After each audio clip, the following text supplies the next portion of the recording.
Hari Om. Vakratunda Mahakaya Suryakoti Samaprabha Nirvignam Kurume Deva Sarvakaryeshu Sarvada. Shri Gurubhyo Namaha. Namaste friends. Team Paramvedanta welcomes you all to DISHA 52, a new series of an inward journey to discover our inner strength and happiness through Bhagavad Gita. We will continue with our study of chapter 11, Viśva rūpa darśana yoga. Dr. Ashwini will help us understand the verses from 35 to 45 of this chapter. She will also touch upon the topic of karma yoga as explained in Tattva Bodha. After the talk by Dr. Ashwini, Dr. Divakar will conduct a teaching quiz. Now, before Dr. Hegde sir gives us introduction to the day's topic, I request Dr. Anupama madam to explain the day's shloka. She has chosen the first 3 verses from Upadesha Sara today. Anupama ma'am. Shri Gurubhyo Namaha. Today's prayer, as Venkatesh just said, are the first 3 verses of Upadesha Sara by Sri Ramana Maharshi. These verses explain karma yoga in a nutshell. First, Kartrurajñaya prapyate phalam karma kim param karma tajjadam. Kartuhu means the creator. Ajnaya means controlled by. Prapyata is attains and phalam is fruit. This means the results that we attain by our actions are controlled by the creator who knows our motive behind every action. Therefore, karma kim param, how can the work that we appear to do be superior to jnanam? Because karma tajjadam, karma is just insentient. It is the motive with which we do any karma that matters. Karma, when performed as karma yoga, becomes a stepping stone to jnana yogyata. The misconception regarding karma phalam is removed in this verse. It is not the action, but the motive behind the action that matters. The creator, the karma phala dhata, who is the adi yajna within us, is the higher force that decides whether the karma merits punya or papa phalam. Kriti mahodadau patana karanam phalama shashvatam gati nirodhakam. This verse removes the misconception regarding karma. Does karma help us achieve all purusharthas? No. Every karma only nurtures more and more desires, expands like a vast ocean, mahodadau, and complicates samsara. It causes spiritual downfall, patana karanam, and we have to grow out of this karma kanda and progress to jnana kanda because phalam is ashashvatam. The results of phala are not permanent. And gati nirodhakam, karma is an obstacle in the path of moksha. So what should we do? We have to convert every karma into Ishvara Arpana. Accept every phalam as Ishvara Prasada. Become a karta abhokta. How? By dissociating every karma from ahankara mamakara bhavana. Such a karma, when offered to God, becomes karma yoga. Therefore, Ishvararpitam naichaya kritam chitta shodakam mukti sadakam. Karma should not be done for the fulfillment of desires. It should be done as duty with Ishvara Arpana and Prasada Buddhi. Such karma purifies the mind. This is called Chitta Shuddhi. It is this Chitta Shuddhi which is the only means to Jnana Yogyata. Thank you. Thank you, Dr. Anupama, for giving us an introduction to Karma Yoga through the first 3 very poetic verses of Upadesha Sara of Bhagavān Ramana. Sadashiva Samarambham Shankaracharya Madhyamam Asmadacharya Pariyantam Vande Guru Paramparam. Om. Let us have a deeper understanding of what is Viśva rūpa Ishvara Jnanam or Viśva rūpa Ishvara darśanam. This is our ability to see the entire world as God. The whole world is none other than God. And this requires us to train our mind. This requires us that we not see through our ordinary eyes, but through the Jnana Chakshu. Jnana Chakshu means to see the same world through spiritual understanding. And once we are able to see the spiritual through spiritual understanding, once we are able to see the world, then you understand that whatever you see and experience is none other than Bhagavān. Initially, of course, we train ourselves to see all the beautiful things as God. And later on, difficult, but this is true. Whenever you see unpleasant things also, can I be able to accept that everything has happened because of the sanction of the Lord? What are the scriptural or the Upanishadic verses which talk of Viśva, rūpa, Ishvara, darśanam? This is from the Ishavasya Upanishad, a nice verse to remember. Ishavasyam idam sarvam, yat kinchit jagatyam jagat, tena tyaktena bunjitaha magrada kasya svibbanam. Everything and anything that you see is none other than the Lord himself. Ishavasyam idam sarvam. The Chandogya Upanishad has a nice and a very popular quotation. Sarvam kalvidam brahma. Everything. It does not exclude the negative.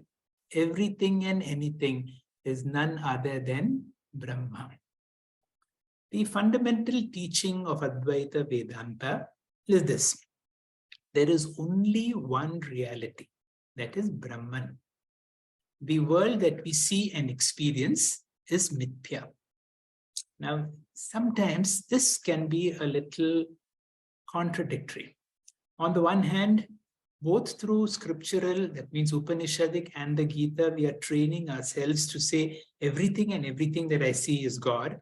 At the same time, we are saying there is only one truth, that is Brahman, and whatever I see and experience, that is whatever I see and experience is Jagan, and that is mithya.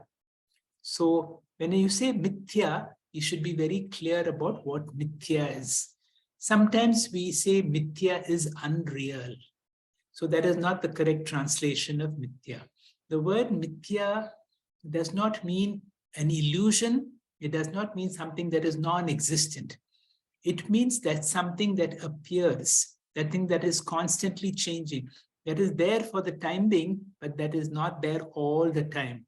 In Vedanta, when you say all the time, means all 3 periods of time. What is all 3 periods of time? If something is there in Jagrat, Swapna, and Shushupti, something should be there in all these avasthas, only then we'll call it as Satya, otherwise it is called Mithya.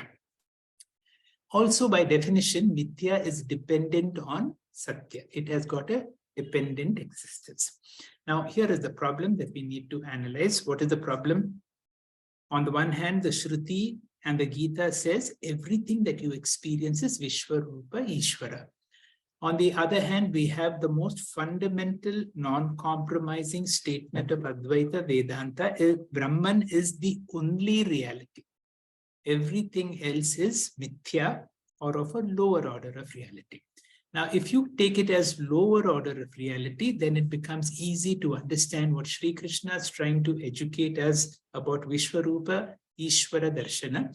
And this Viśva, rūpa, Ishvara training has come to us from the opening verses of the 7th chapter. If you will understand Jnana Vijnana Yoga, the 7th chapter, Sri Bhagavān Vacha, Maya Sakta Mana Partha Yogam Yunjam Madashraya Asamshayam Samagram Mam Yatajñāsasi Tat Shrunu. Please listen. I will teach you. I will teach you and see how you can know me completely. Sri Krishna continues to elaborate.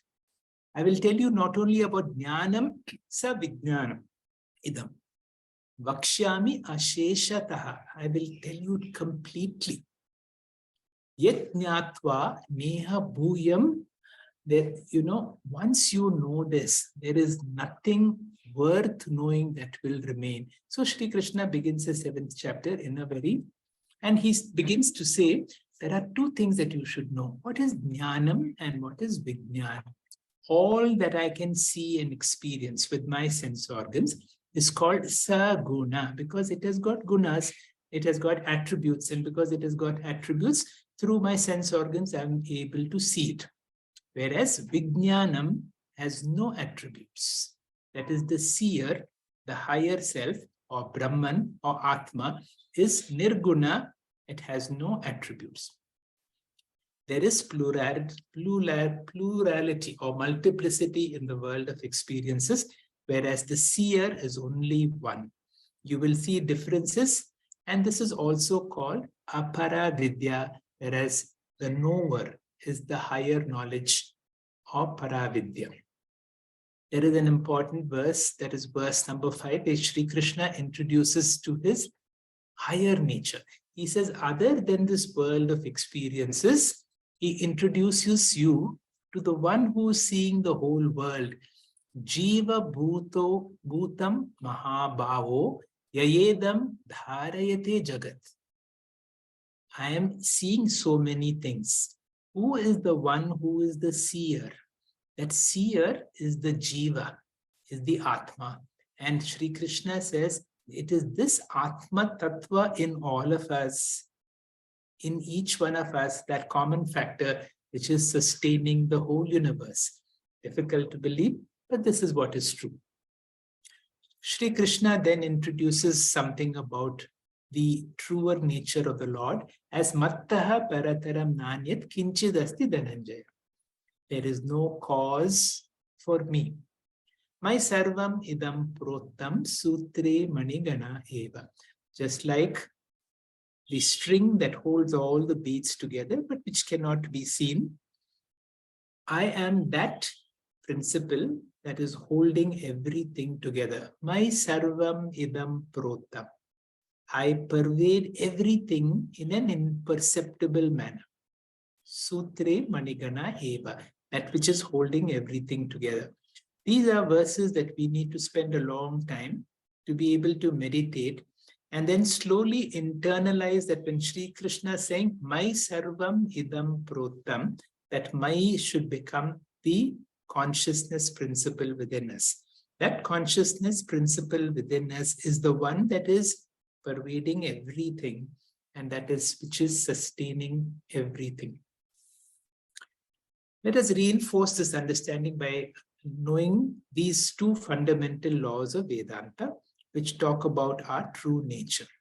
There is a higher nature in us and there is a lower nature in us. The higher nature is the Atma. How do you identify this Atma? I am other than whatever I experience. All attributes I experience belong to the experienced objects and not to me, the experiencer. That there are two things about the higher me. The higher me is the experiencer, and the higher me has no attributes. And whenever there are no attributes, it becomes infinite. And this is our recognition of our higher self. And what about everything that what I see and experience? Initially, Vedanta makes a bheda, means the distinction between the objects of the experience and the experiencer. But later on, these two things have to be resolved. There is no world apart from me, just like the dream world is not apart from the dreamer. The dream world is none other than the extension of the dreamer. It is only thoughts. So too, this whole world is none other than my own extension through Maya Shakti. When this understanding is there, then you will not say that there is only one God, but you will say there is only God. This is the meaning of Isha Vasyam Idam Sarvam. Although whatever I see is of a lower order of reality. And that is why Vedanta also tells us to give less importance to the world of experiences. If I give too much importance to the world of experience, which is an appearance, then the world will continue to torment me because I expect that to be permanent just like the experiencer in me. The experiencer in me is there all the time. But my body, my mind, my family, my possessions, my professions, and everything else that I experience is there only for the time being. And that is why I need to be able to have that distinction. All these, because they are only for the time being, I need to see them as mithya and not to invest too much on them. But for interaction purposes, I need to treat everything and everything that I experience as God itself. In that way, that is the meaning of Isha Vasyam Idam Sarvam. Today's Disha will be conducted by Dr. Ashwini. We come to perhaps the most beautiful part of Vishvarupa Ishvara Darshanam. It is this part where Arjuna has gone through that intense wonderment when he saw something fabulous, the intense fear. In fact, if you see the opening verses, he's still trembling with fear. And then he comes to that phase of devotion. Whenever our hearts are in devotion, in fact, the second part is all about Upasana Yoga and bringing about bhakti in us. Whenever there is bhakti, Vyasacharya brings about one of the most beautiful verses in adoration of the Lord, which can be sung, which can be memorized. And whenever you sing praises of the Lord, there are moments when you suddenly feel, my God, you know, I never treated you like I treated you like this. I have sometimes taken you for granted. Part of our prayer of adoration is, please forgive me. And you will see all these beautiful verses. Dr. Ashwini, please. Thank you, sir. Om Shri Guru Bhyo Namaha. Today we start off with chapter 11, 35 to 45th verse. So here, Arjuna understands that Krishna is a karma phaladata and he has to align his free will with that of Krishna Bhagavān, representing dharma. Arjuna starts to develop bhakti and begins to surrender. Though this is an immature bhakti which is born out of fear rather than full understanding of God. As Sanjaya reports to Dhritarashtra, Arjuna, after listening to Sri Krishna, offers namaskaras repeatedly out of fear, as he was still trembling after learning that the law of karma is so powerful and even the best of the warriors are crushed by the law of karma. As we accept the law of karma and also follow dharma, fear will disappear and it gets replaced by bhakti. Arjuna's expression of this bhakti are seen in subsequent verses where he expresses devotion of Lord's Vishvarupa. Shri Arjuna Uvacha Sthane Hrishikesha Tava Prakirtya Jagat Prahrishyatyανurujyate cha Rakshamsi Bhitani Dishodravanti Sarve Namasyanti cha Siddha Sanghaha. This is the third stage of Arjuna's response, which is devotion or surrender. Ashcharyam or wonderment is over. Bhayam or fear, which is a second stage, this has given way to surrender or sharanagati, though fear always remains in the background. According to Vedanta, only through Vishvarupa appreciation we can move ahead to Nirguna Brahma. From Ekarupa Bhakti to Vishvarupa appreciation, understanding universal law of karma, the law of dharma, adharma. If one has to conquer fear, insecurity, one has to expand mind and appreciate totality. Therefore, Arjuna here says, hey Lord, now I understand the greatness of Vishvarupam. I also understand how the mature individuals appreciate the Vishvarupam. He further goes on to say how God becomes source of fear if one is narrow-minded and how immature individuals are frightened of Lord in contrast to mature individuals who are enamored or charmed by Lord. So, hey Hrishikesha, Tava Prakirtya, by glorifying you, the Vishvarupa, Jagat Prahrishyati, the mature people revel or enjoy because the beauty of totality is far superior to the petty pleasures that we get through attachment to few people around. Certainly, it gives a lot of joy, but it also comes with a lot of anxiety and concerns. But the ananda that comes by appreciating totality is of a different dimension. And that's why anurujyatecha, attached to you as Vishvarupam. Rakshamsi, all the Rakshasas who do not appreciate the dharma of the Lord are fearful of the Lord, the immature people. Bhitani, frightened and escape the law of karma. How? DISHA dravanti, just run all over, escape from everyone, but can never from law of karma. Siddha Sangha Sarve, all jnanis Sarve Namasyanti. They bow down to you, accept whatever comes according to law of karma, accept choiceless situation. So that is called Namaskara. Next slide, sir. Moving further. Kasmachate nanameran mahatman gariyase brahmanopyadi kartre ananta devesha jagan nivasa tvamaksharam sadasattatparam yat. So here Arjuna says, anyone who appreciates your glory as Vishvarupa, the totality, doing namaskara to you is very natural and instinctive. More we see totality, more we become humble. Arjuna says, there is no Ashcharyam factor if one is doing namaskara, because the Vishvarupam is so wonderful that we develop bhakti. When one reads science, creation, biology, astronomy, national geography, it brings wonderment. Swamiji says, if we are scientists, Vishvarupa stops with wonderment. But if you are a bhakta, wonderment expresses in form of devotion, and that's why any aspect of creation makes us do namaskara. So, kasmachatena nameran, why won't people become devotee if they are sensitive to your presence in everything? If they see your glory everywhere, gariyase, oh, the greatest one.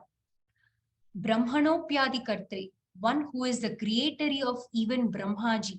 According to Vedanta, Ishvara is the Samashti Karana Chaitanya Shariram, and Brahmaji is Samashti Sukshma Shariram, who is born out of Karana Shariram. Here Brahma is Brahmaji. Ananta, the infinite one, where the time and space exist in you. Devesha, one who is the Lord of all gods. Jagan Nivasa, you are the abode of universe. Universe lives in you. Tvamaksharam sadasat tatparam yata. You are the cause, the effect. You are beyond both. Karya rupaha, karana rupaha, karya vilakshanacha. You are literally everything. Once we are all sensitive to this glory of Lord, once that maturity comes, we will only surrender to Lord and we can never criticize Lord. Next slide, sir. Tvamadideva purushah puranaha tvamasya vishwasya param nidhanam vettasi vedyam cha param cha dhama tvayatatam vishwamanantarupa.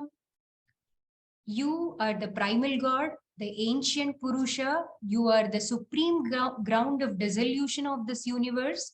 You are the knower, the known, as well as the abode. Universe is pervaded by you. So Lord Krishna's stature is increasing in the vision of Arjuna. Though Lord has been great all the time, Arjuna begins to understand that only now. Therefore, his devotion becomes deeper and deeper. Every namaskara is a significant inner expression of his attitude. As Swamiji says, the Lord represents the law of karma, and Arjuna's namaskaras represents that he can never question the law of karma. And that unquestioned acceptance is indicated by this physical action. Therefore, Arjuna expresses that devotion here. Tvam Adi Devaha, you are the first and foremost God. Purushaha, all-pervading one, you are the indweller in every human body. This has two meanings. Purayati sarvam iti purushaha, all-pervading. One who resides in the body. Puru is the body, shaha is the indweller. Puranaha, the ancient one, the one without beginning.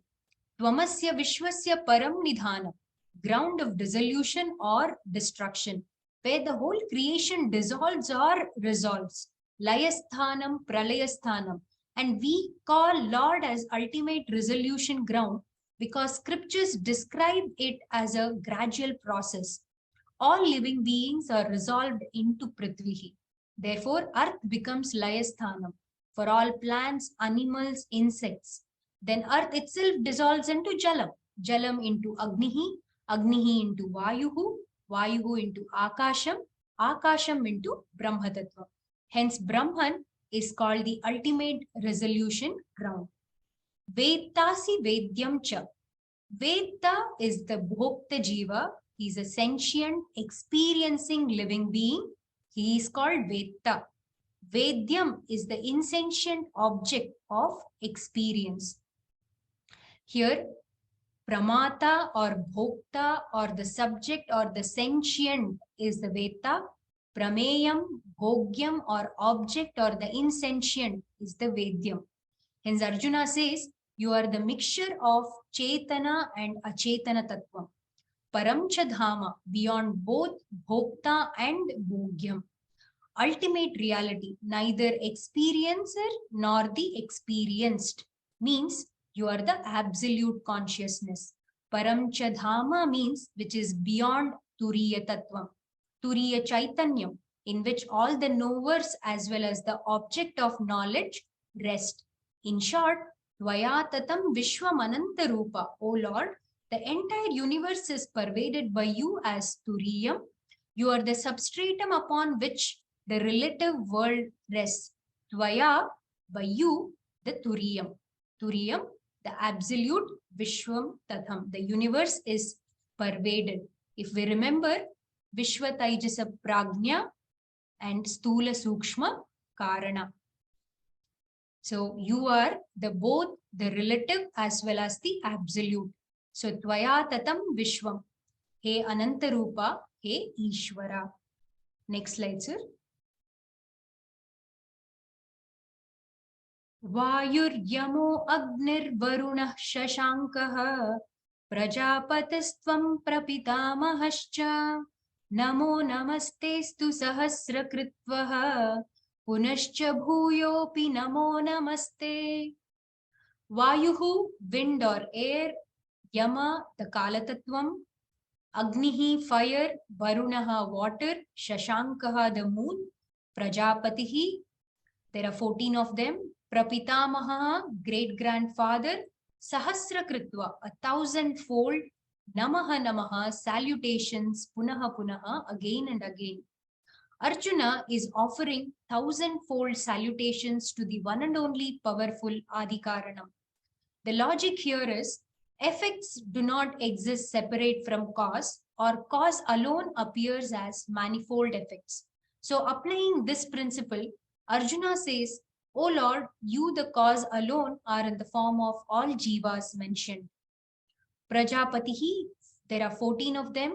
They are basically born for expansion of the population. They are all described in Puranas. So those Prajapatis are you. And then Pitamaha is Brahma. And Brahma himself is born out of Vishnu's navel. So Vishnu becomes Prapitamaha.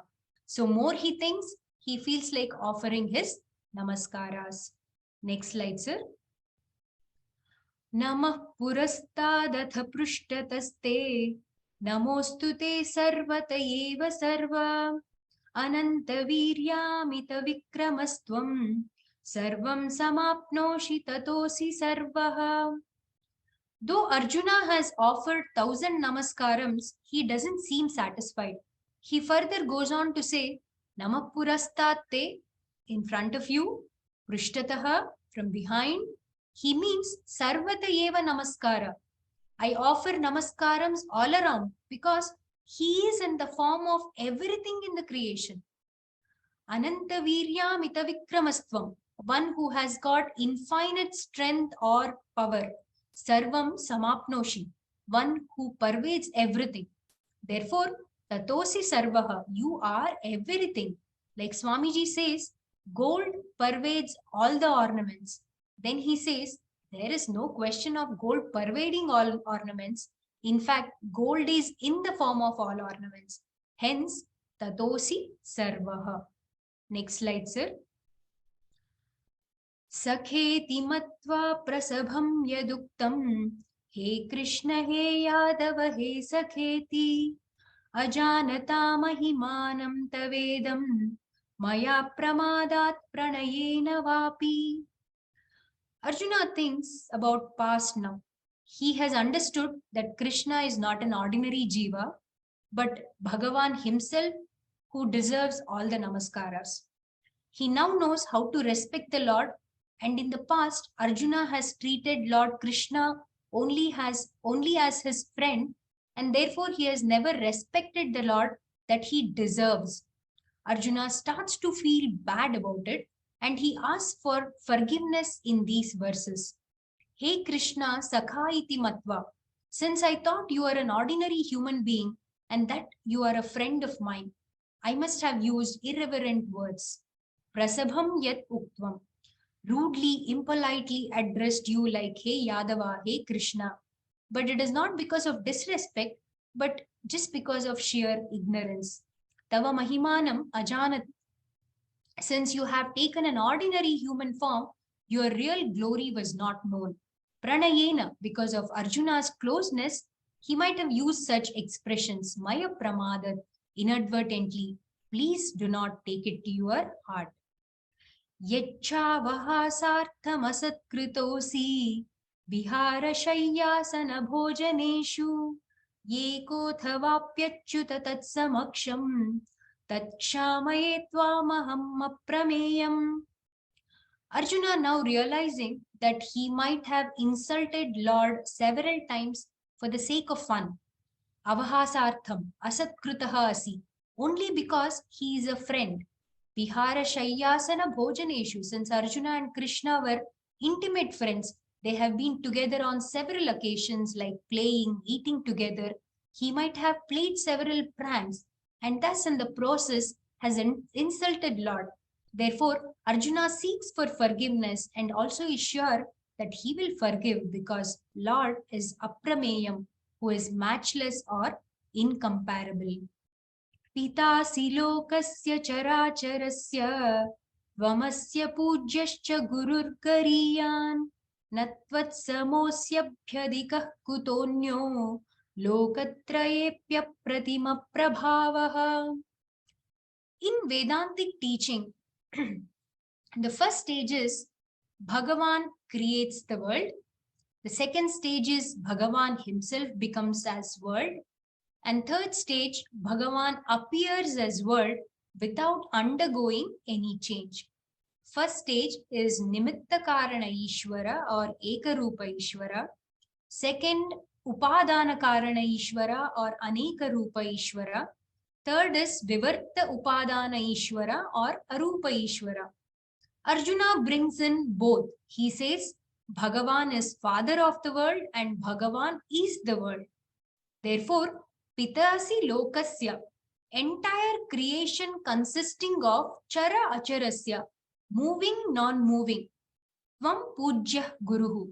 And Bhagavān is the creator of scriptural teaching tradition also. He is Adi Guruhu. Gariyan, a greater Guruhu who is superior to everyone, probably. Tvasmaha na asti, no one equal to Lord, matchless or incomparable. Lokatraye api apratimaha.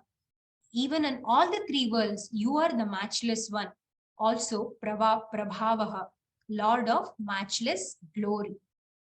Next slide, sir. Tasmat pranamya pranidhaya kayam prasadaye tvamahamisha midyam piteva putrasya sakheva sakyuhu priya priyarharhasi deva sodhum. Treating the Lord as a friend is acceptable, but Arjuna feels guilty and therefore he again says, O Lord, you should forgive my offenses just as a father forgives his children, a friend forgives the another one, and husband or wife forgives each other. Kindly forgive and please forget. Next slide, sir. Adrishta purvam rishitosmi drishtva bhayena cha pravyathitam mano me tadeva me darshaya deva rūpam prasida devesha jagannivasa. Arjuna expresses his twofold emotions here. He is in a great conflict. He does not understand whether to call himself a lucky one to have gotten the Divya Chakshuhu and able to see Vishwarupa angle of Bhagavān, or feel distressed to see his near and dear ones entering Lord's mouth and getting crushed there. So we have a saying in Kannada, Bisi tuppa ugulakku agalla, nungakku agalla. When you are served hot ghee, because it's ghee, you want to eat it. Because it's so hot, neither you can swallow it down, nor you can spit it out. One part of the mind is so happy, but other part is distressed with fear. So Swamiji says, when you bring down ahankara and mamakara, Vishwarupa is enjoyable. So Arjuna here says, Adrishta purvam drishtva, having seen something that is unique, which he hasn't experienced before, and having seen this, asmi harshitaha, he is elated, he is extremely happy, but internally he is terribly frightened. Bhayena cha pravitatam, mind is tormented with fear. Between the both of them, bhayam is dominating, and therefore Lord Krishna, tadeva rūpam me darshaya, he requests Lord to show his smiling, beautiful darshanam of Ekarupa. May you show me Ekarupa darshana. Prasida devesha jagannivasa, kindly be gracious, O Lord of Lords, Jagannivasa, Vishwadhara, Lord in whom the universe rests. Next slide, sir. We know that Vishwarupa darshanam is in Madhyama Shatkam, which also deals with Upasana Yoga as its sadhana. Now we will have a little more understanding on Upasana Yoga as per Swamiji, Swami Paramarthanandaji. Now, the course of discipline for the accomplishment of human goals, they can be classified into Karma Yoga, Upasana Yoga, and Jnana Yoga. Karma Yoga has been elaborately dealt in 3rd chapter of Gita and gives equal importance to the attitude and the actions as well. Now, Upasana Yoga, which is also called as Samadhi Yoga by Sri Adi Shankaracharya, is a program to make our personality fit for the accomplishment of Purushartha. Purushartha Yogyata Sampadanartham, Purushartha Varti. The word Upasana means meditation for mental conditioning. The 3 layers of our personality conditioning are Kaikam, physical body and its health, Vachikam, organ of speech, Manasa Amshaha, psychological personality. Our scriptures prescribe programs for conditioning all these 3 layers. Physical body, in Kathopanishad, it's compared to a vehicle that has to be fit in all the seasons for better traveling and successfully reaching our goal, whether it's material pursuit or spiritual pursuit. It always says not to neglect physical health. We have prayers like Sharire Jarjari Bhute Vyadigraste Kalevare, Aushadam Jannavi Toyam Vaidyo Narayano Harhi. When Shariram is suffering, the medicine is sacred water of Ganga, and the doctor himself is Lord Narayana. Unfortunately, health is always taken for granted until we get struck with diseases. Preservation of health is least expensive and least time consuming. Allied with health, scriptures talk about diet and exercises.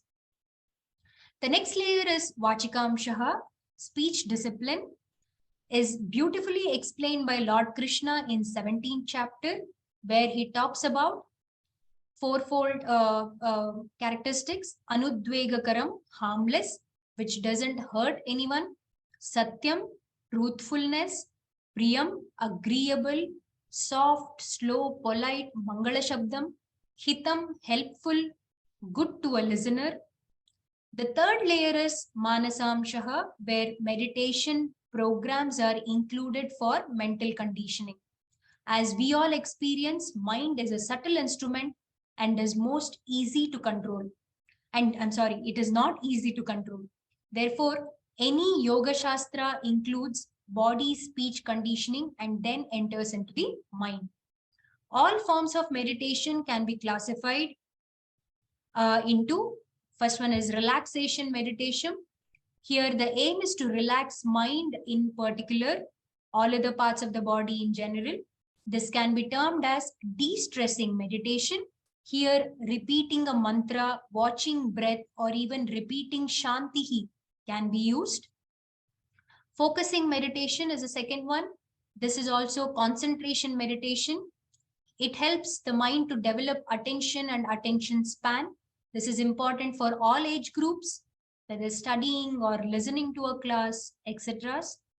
Third one is expansion meditation, where we learn to expand our minds to visualize the totality of creation.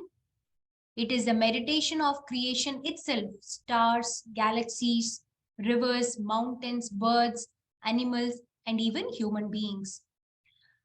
The last one is value meditation. This is also called transformation meditation, an inner transformation by changing the thought pattern. The thought pattern determines our life, journey, and our destiny. Next slide, sir. To conclude with a famous quote, also sir also uses this a lot. Watch your thoughts, they become your words. Watch your words, they become action. Watch your actions, they become habit. Watch your habits, they become the character. And watch your character, that becomes the destiny. Thought is a subtlest bijam or seed that determines our future. Yad bhavam tad bhavati. As you think, so you become. Mind is a powerful instrument with a tremendous sankalpa shakti, which is the resolution strength. This value-added meditation is exploiting or utilizing our sankalpa shakti.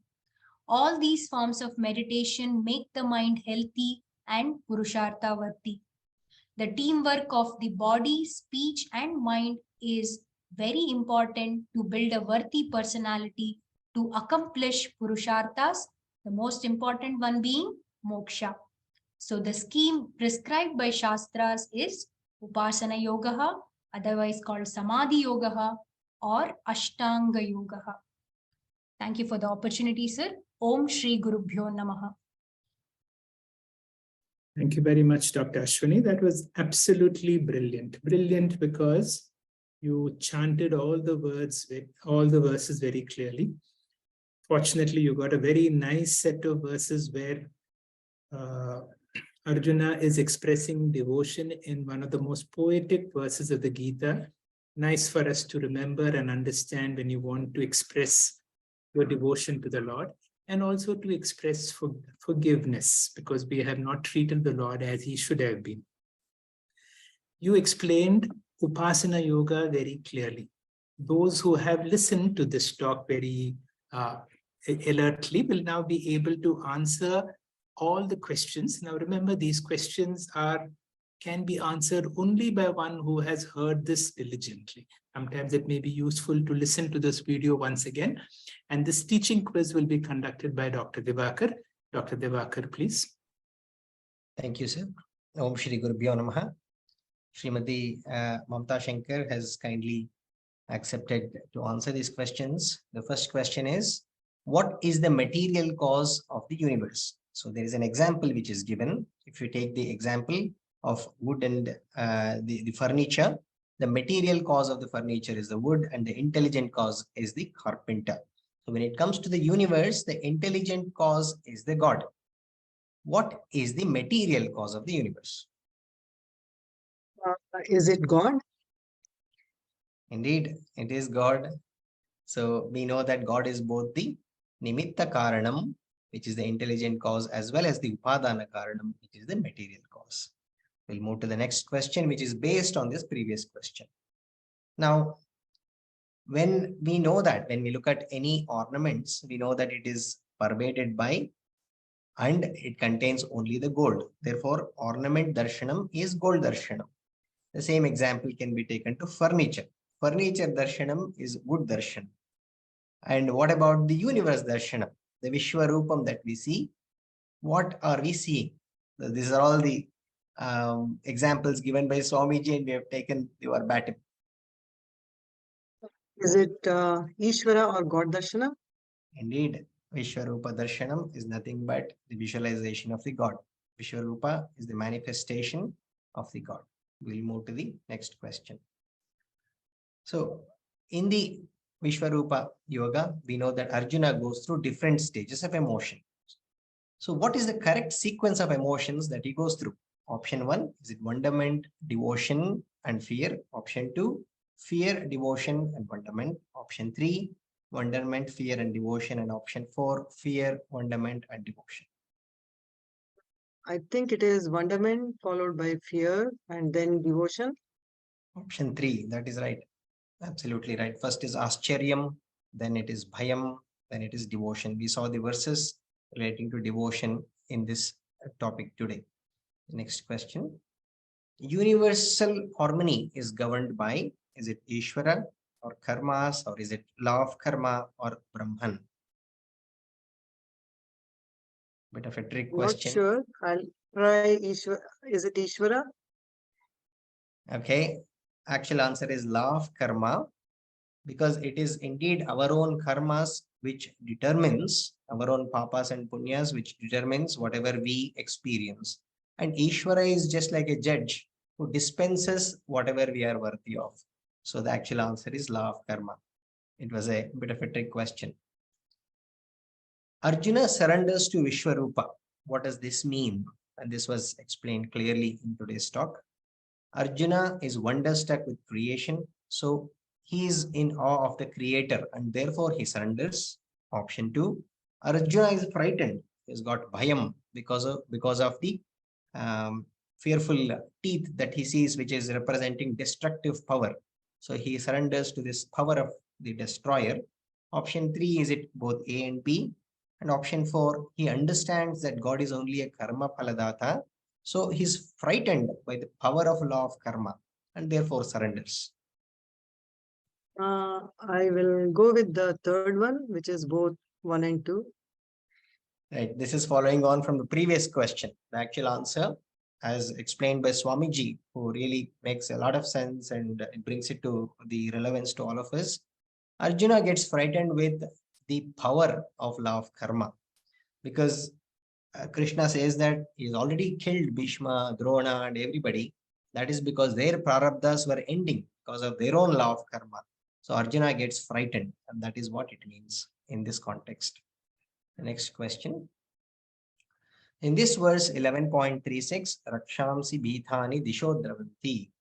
Who are the Rakshasas here? Option 1, the demons mentioned in the Puranas. Option 2, tamasic people who harm others.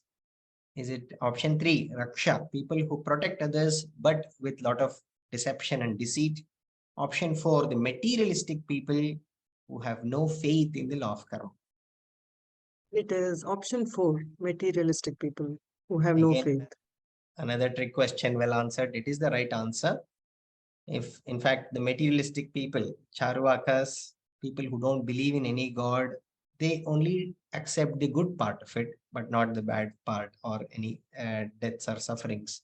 So those are the people who get frightened when they see pains and sufferings. But those who accept Vishwarupa as in totality, they'll accept both good and bad parts of the Vishwarupa. Next question. So in this verse, it was again explained what is, can you categorize the Veda and the Vedyam? Just for the want of time, I'll just go to the answers quickly. So Veda and Vedyam, when we go to the answers, sir.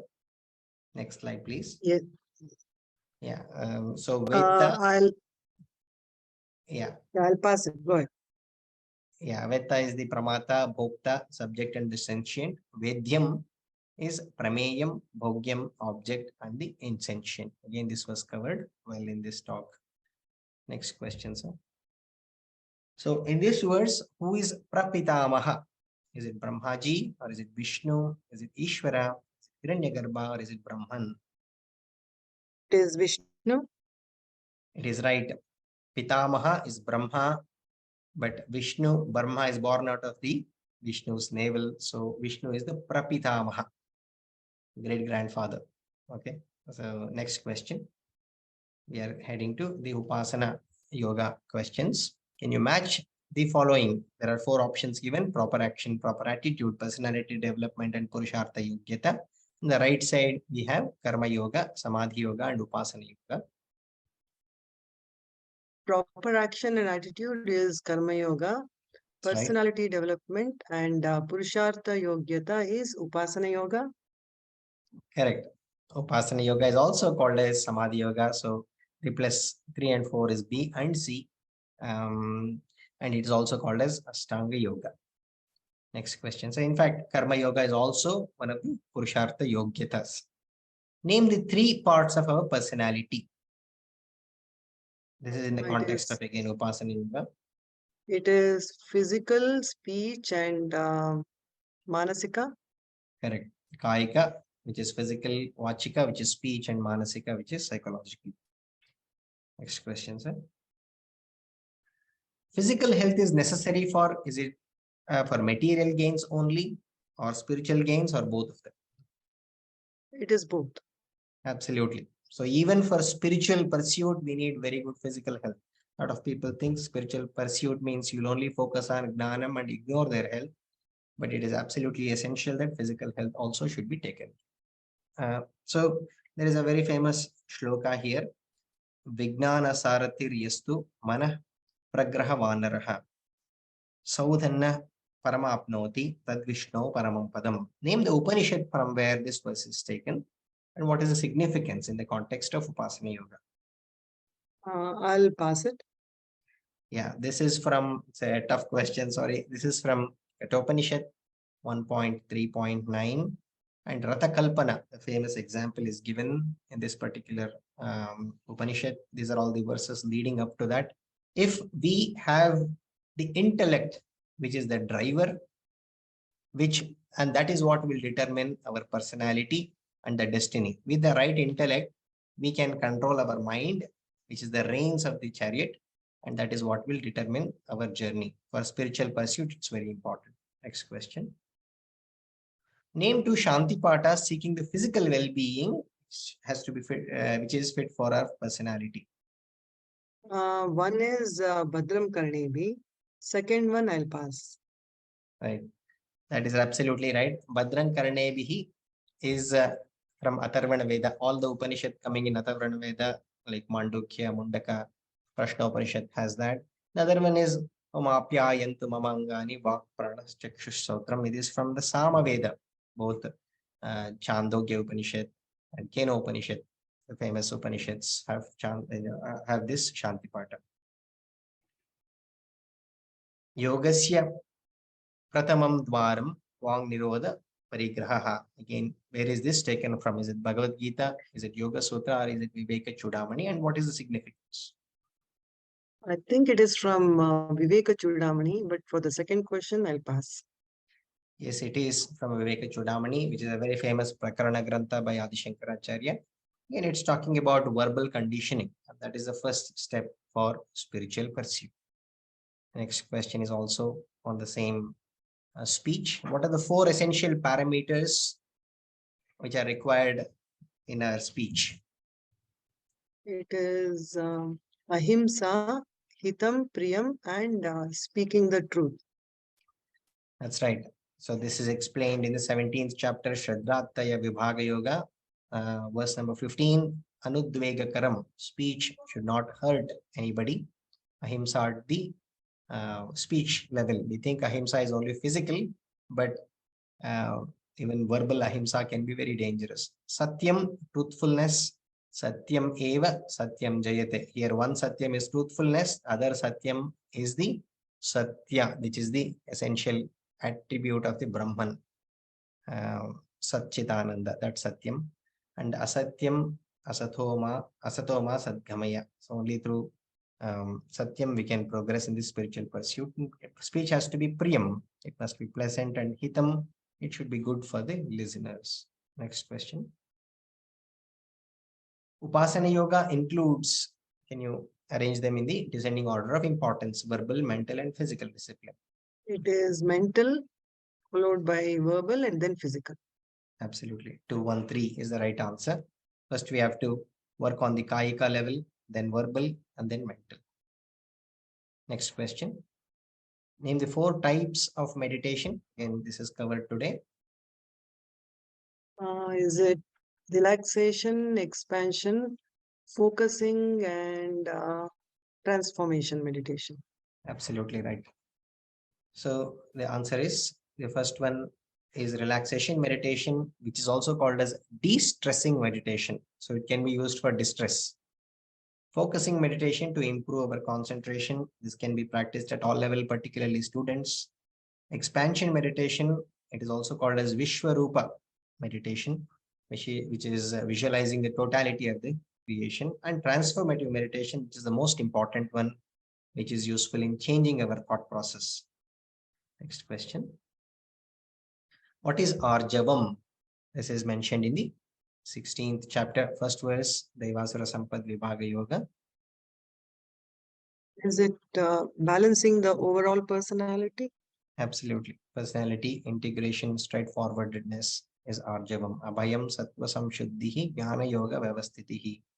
Dhanam Damascha Yagnascha Swadhyayastapa Arjavam. So these are all the Daivi Sampat which is mentioned that all of us should have in order to progress spiritually. Thank you very much, Mamtaji. I think this is the last question. Thank you. Thank you, everybody. Thank you. Namaste. Thank you, Dr. Divakar and Srimati Mamta, for a highly informative and wonderful quiz. Thank you, Dr. Ashwini, for an absorbing and divine session. And thank you, friends, for your active participation. Let's log in for our verse-by-verse session on Bhagavad Gita 141 session on 31st March 2023 to continue with study of 18th chapter. Please log in at 6:45 p.m. sharp, Friday. Thank you. Om Purnamada Purnamidam Purnat Purnamudachyate Purnasya Purnamadaya Purnameva Vasishyate. Om Shanti Shanti Shanti. Hari Om. Sri Guru Bhyo Namaha. Hari Om. Thank you.